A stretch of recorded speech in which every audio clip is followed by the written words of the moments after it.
Ok, hola, muy buenas tardes o muy buenos días para las personas que están viendo este video. Nosotros en el video número 1, en el video pasado, estábamos viendo lo que es la introducción a la ley de Ohm. ¿Ya? La ley de Ohm la vamos a estudiar a continuación. Vamos a utilizar nuestro puntero láser, siempre nuestro puntero láser. La ley de Ohm vamos a estudiar ciertos factores. Ya es una ecuación en la que vamos a tener tres factores: la intensidad eléctrica, la resistencia y el voltaje. Para entender esta relación vamos a hacer algunos repasos de algunos conceptos básicos que fue en lo que quedamos justamente en el video pasado. En este video nosotros vamos a ver qué es la corriente eléctrica y vamos a anticiparnos a todos los conceptos que tenemos que tener con mucha claridad para poder aplicar la fórmula propiamente tal. ¿Ok? ¿Qué es la corriente eléctrica? Es el flujo libre de electrones. Siempre acuérdense del flujo libre de electrones. ¿En qué se parecen? Por ejemplo, el río de esta imagen que ustedes ven acá con la corriente de un circuito eléctrico. En este caso, el agua del río, como dice ahí, fluye a través de su lecho, pero ¿qué pasa? Los electrones que fluyen a través del agua, ahí está la velocidad del caudal y la altura del caudal, ¿cierto? Esta diferencia de altura genera que el agua fluya en un cierto sentido. Por eso que el agua no va a fluir para todos los sentidos, solamente tiene un caudal, ¿ok? Y eso es una diferencia de potencial. Esa diferencia de potencial para nosotros es una fuente de energía, que es lo que se utiliza a partir de las centrales hidroeléctricas. Es una de las tantas fuentes de energía que se utilizan en las centrales hidroeléctricas. ¿Ya? ¿Qué es la intensidad de corriente eléctrica? Ya que es la intensidad de corriente eléctrica. Esta intensidad de corriente eléctrica es la cantidad de electrones, ya la intensidad de corriente eléctrica, de hecho hay una fórmula, ya se mide en coulombs, ya para ver cuántos electrones circulan por un conductor eléctrico en cierto tiempo. ¿Ok? ¿En qué unidad se expresa esta corriente? La intensidad de corriente en la fórmula de la ley de Ohm se expresa en amperes y su símbolo es a través de I, de intensidad de corriente. ¿Qué es el voltaje o diferencia de potencial? Y ahí lo vemos en una animación súper entretenida en el cual tenemos aquí el voltaje, tensión o diferencia de potencial. Es la energía necesaria que se tiene que entregar por la fuente de poder a los electrones. ¿Ya? La fuente de poder genera que estos electrones vayan circulando tal cual lo indica la flecha. ¿Ok? Esa se llama también es la FEM, la fuerza electromotriz. Acuérdense de ese concepto porque lo van a ver después en tercero medio, lo que es electroquímica. ¿Ya? Es la energía entonces, el voltaje, tensión o diferencia de potencial, es la energía necesaria que se entrega por la fuente de poder. Ya, acá tenemos nuestra fuente de poder, siempre hay un positivo y un negativo. Cuando nos quedamos, por ejemplo, nosotros los profesores en estos tiempos de pandemia nos ha ocurrido que nos quedamos, no usamos nuestro vehículo y nos quedamos sin batería. Necesitamos la batería de otro vehículo para hacer contacto a través de unos cables. Eso también hay una transferencia de energía. Y tiene, primero conectamos el polo positivo del auto, después el polo positivo del otro auto, luego el polo negativo de mi auto, por ejemplo, el polo negativo del otro auto. Y luego, con el auto ya encendido, el auto ya estaba encendido, se comienza a transferir los electrones. Eso es lo que pasa. Y los electrones generan que esta batería pueda volver a funcionar y a circular de esta manera. ¿Ya? ¿En qué unidad se mide la diferencia de potencial? La diferencia de potencial se mide en unidad de voltios o volts y el símbolo es la V. ¿Ya? Aquí hay una observación. La FEM, la fuerza electromotriz, Es la fuerza que mantiene la diferencia de potencial entre dos puntos. ¿Ok? Hay una diferencia de potencial. Eso después usted es súper sencillo, toman un multímetro, lo miden y te va a dar inmediatamente cuál va a ser la FEM. Se calcula también entre las reacciones de oxidación y de reducción, pero sí, no me voy a entrar a ese tema todavía. Todavía, les faltan 3 años. ¿En qué se parece la caída del agua de esta imagen con el voltaje o con la diferencia de potencial? Primero, el agua cae o se desplaza debido a la fuerza de gravedad, ¿cierto? Nosotros tenemos la aceleración de gravedad, que es 9,8 metros partido por segundo al cuadrado. Los electrones circulan debido a la diferencia de potencial, la altura. Cuando esta agua cae, ahí se genera energía. Y la energía, ahí tenemos electrones, tenemos fuerza, tenemos vectores, ¿ok? Entonces, debido a la diferencia de potencial o fuerza que empuja a los electrones a través de este circuito eléctrico del agua que va cayendo. Ustedes solo ven agua, también vean con una mirada mucho más pequeña, más microscópica, y ahí tienen electrones. ¿Ok? ¿Qué es la resistencia eléctrica? Es toda oposición que encuentran los electrones. Ya, resistencia eléctrica es la oposición que encuentran los electrones para poder pasar dentro de un circuito eléctrico. Ese es su nombre. La resistencia se puede presentar por las características de un conductor, ya, que quizás no está conduciendo la fuente de energía eléctrica, o por un elemento que esté consumiendo energía eléctrica dentro del circuito, o también que puede haber una fuga eléctrica, ¿ok? Cualquier dispositivo electrónico o componente conectado a un circuito eléctrico presenta una resistencia u obstáculo para la circulación de la corriente. ¿Por qué? Porque hay que tener cuidado con todas las conexiones eléctricas que tenemos dentro de nuestro hogar, ¿ya?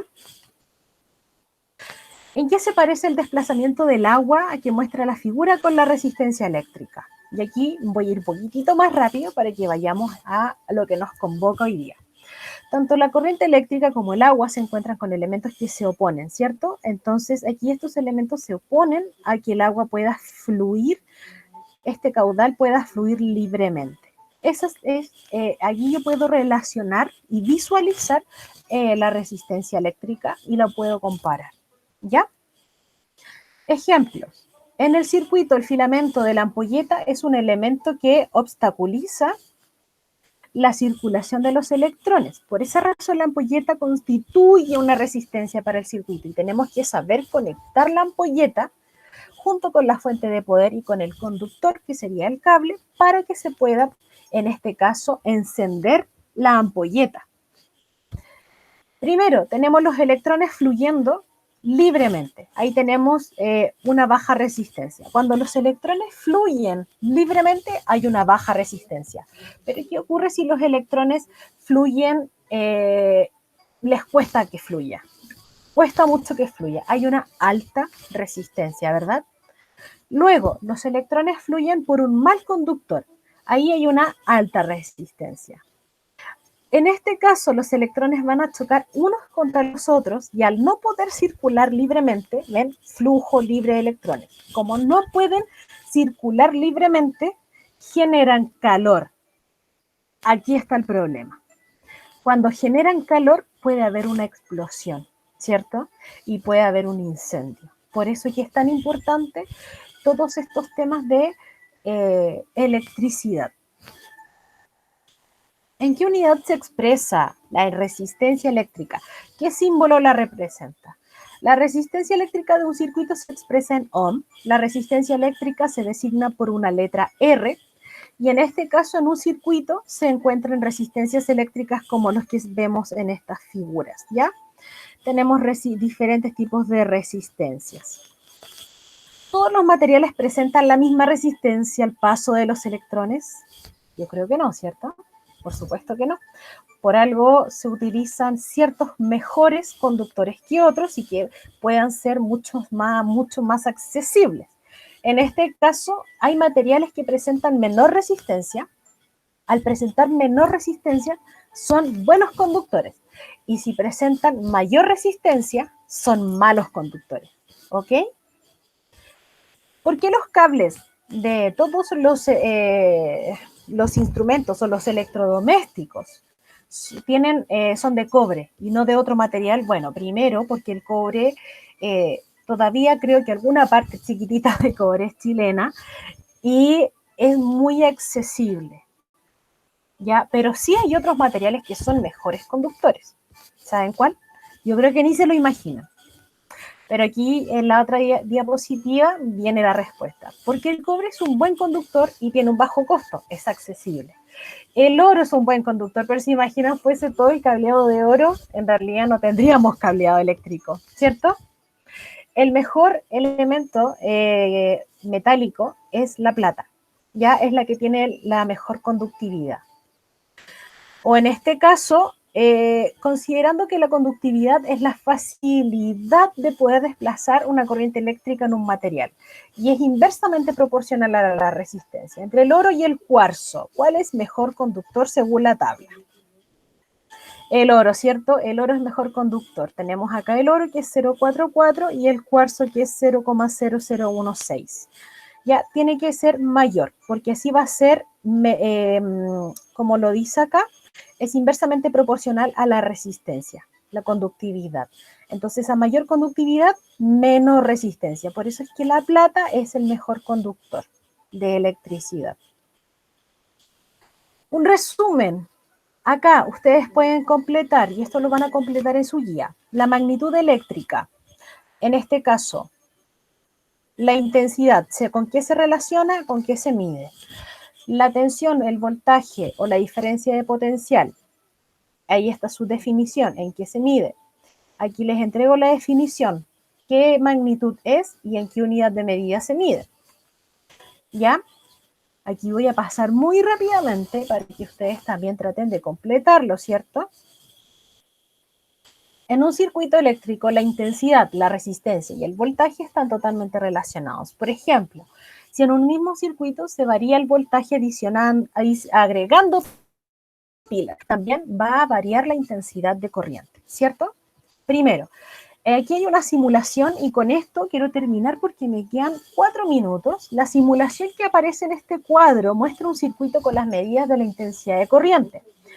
Lo que yo quiero que les quede claro sobre la ley de Ohm, lo que va a estar, ¿qué va a ocurrir primero? Si el voltaje se mantiene fija, si la resistencia se mantiene fija y si la intensidad se mantiene fija. Entonces yo acá voy a la simulación que está acá. Esta es una simulación súper entretenida. Ustedes no necesitan descargar Java ni nada por el estilo. Yo puedo resetear esto. ¿Ya? Lo reseteo. Entonces, ¿qué ocurre? Si aumento el voltaje, fíjense que el amperaje está aumentando. Ese es el amperaje, está aumentando. Yo sé que el voltaje va a ser igual a la intensidad por la resistencia.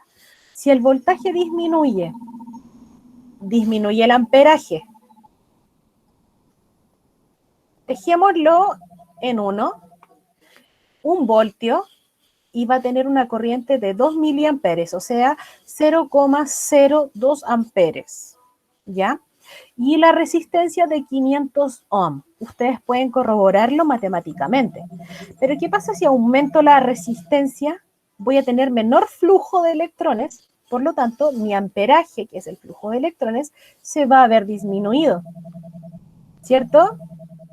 Fíjense que se está acumulando acá, aquí se acumulan los electrones, por esa razón estos electrones al acumularse acá empiezan a generar calor y generan un daño en este instrumento eléctrico y puede generar un alta o de resistencia y puede provocar incluso un incendio. Estos todos son los electrones que en este momento tienen mucha resistencia, no están circulando libremente, por lo tanto se están acumulando, generan calor, pueden provocar un incendio. Fíjense, si yo disminuyo la resistencia, ¿cómo van a disminuir la cantidad de electrones que yo voy a ver acá? Mucho, ¿cierto? Pero ¿qué pasa acá? ¿Qué pasó acá? ¿Qué ocurrió acá? Es que voy a tener un flujo totalmente libre. La flecha me indica que tengo un flujo totalmente libre a 1 voltio de electrón. ¿Qué pasa si aumento el voltio? Voy a tener mayor cantidad de electrones. Voy a disminuirlo a 0,1 voltios. Y ahí voy a tener 0,01 amper. Y voy a tener una resistencia de 10 ohm. ¿Ok? Bueno, con eso ya estoy justa en el tiempo. Me despido y espero que estén muy bien. Voy a cortar la presentación en este momento. Me despido de cada uno de ustedes y espero que hayan entendido. De todas maneras, todo esto lo podemos repasar y consultar en nuestros encuentros en Skype, y además esto se encuentra en las páginas de su libro, tomo número 2, de las páginas 104 a las 111. Que estén súper, súper bien. Me despido y detengo la grabación.